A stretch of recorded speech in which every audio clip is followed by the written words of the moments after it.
Before you start your XAS compressor, don't forget to observe safe working practices and follow all local work safety requirements and regulations. That also means wearing the necessary personal protective equipment. First, open an air outlet valve. Don't connect a hose yet. Open the hood and switch the main switch at the back of the control panel to on. Close the hard hat canopy again. Now direct your attention to the controller of the mobile compressor.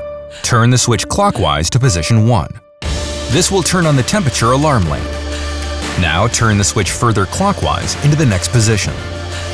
Hold it there for 20 seconds to preheat the unit and to allow for fuel pump priming. Turn the start switch further clockwise into the last position. The general alarm lamp will light up and then turn off again as soon as the engine is running. Let the start switch automatically spring back to the first position. Close the air outlet valve.